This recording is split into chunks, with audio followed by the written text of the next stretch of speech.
Good morning. My next topic is the Laplace transform. And before going to discuss about the Laplace transform, first you have to understand why you are going for Laplace transform. Laplace transform basically is a mathematical tool in finding the system response subject to in any arbitrary input function. So basically, Laplace transform, what it will do, it will convert the signal to the from time domain to frequency domain. So the basic definition of the Laplace transform is given by this. If suppose ft is the time domain function, so if you do the Laplace transform, then you can get fs. The definition of fs is 0 to infinity ft into e to the power minus st dt. And the inverse Laplace transform is also defined like this: Laplace inverse of fs is equals to Laplace inverse of fs is equals to ft, which is again 1 by 2 pi j sigma minus j infinity to sigma plus j infinity. This equals the real valued number. Infinite is a complex number. Fs to be called ds. So for these are the two basic equations. Equation 1 that will convert the signal from time domain to frequency domain, and from equation 2 we can get the time domain signal from its corresponding frequency domain. Now there are a few things that you have to know. These are the very basic introduction of Laplace transform theorem. If you consider about the unit step function, that means it is like a DC.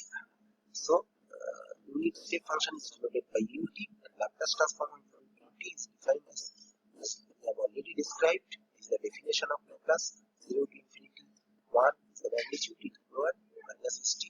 Ut value is 1, so e to the power minus st dt. If you integrate this, you can get 1 by s. So the Laplace transform of unit step is 1 by s. Then Laplace transform of impulse function.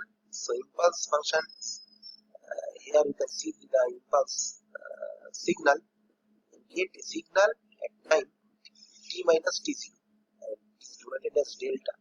So you can get the delta t minus t0 value is 0 at t not equal to 0, and you can get the value t minus t0 dt, which is equals to 1 at epsilon greater than 0.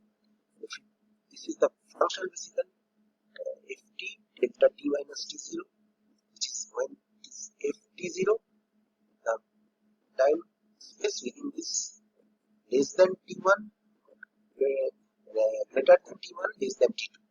The function is 0 within this t0 value is less than t1, and t0 value is greater than t2. If you take the Laplace transform, then you can see that Laplace transform of unit step impulse is 1. Now Laplace transform of e to the power minus at ut, if you put this value to the power minus at e to the power minus st, you can get integrate it, you can get 1 by s plus 1. So Laplace transform of exponential unit step function is 1 by s plus 1. Similarly, you can get the Laplace transform for function t into ut. So it will be basically t to the power minus st dt. If you integrate this, you can get 1 by s square. Similarly, you can get the Laplace transform for cos function. So cos omega t ut. So cos omega t ut is basically that you can maybe represented like this: e to the power j omega t plus e to the power minus j omega t by 2 to the power minus st dt. If you integrate this, you will get s by s square plus omega square. This is the time shift function ft minus a ut minus a. If you take the Laplace transform, you can get e to the power minus as fs. So these are the typical time domains. Left hand, there are two signals. One, left hand side columns are indicating the left hand side columns are indicating the time domain signal, and right hand side corresponding frequency domain signal. So with the impulse function, if you take first consider the impulse function, the Laplace transform of impulse function is 1. If you consider the unit step function, Laplace transform of unit step function is 1 by s. So in this way you can get all these values. Similarly for sine omega t, if you take this is the time domain signal, the Laplace transform of this time domain signal will be omega by s square plus omega, and Laplace transform of cos omega t, that will be s by s square plus omega. So you can get the exponential sine term, and it will be like this. If it is a exponential cos term, it will be s plus a by s plus a square plus omega square. So similarly, if we take the sinusoidal signal with some time lag or lead, so we can get sin omega t plus theta. The Laplace transform of sin omega t plus theta will be s sin theta plus omega theta plus s square plus omega square plus omega t plus theta, that means s cos theta minus omega sin theta s square plus omega square.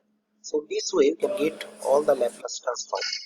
Thank you very much.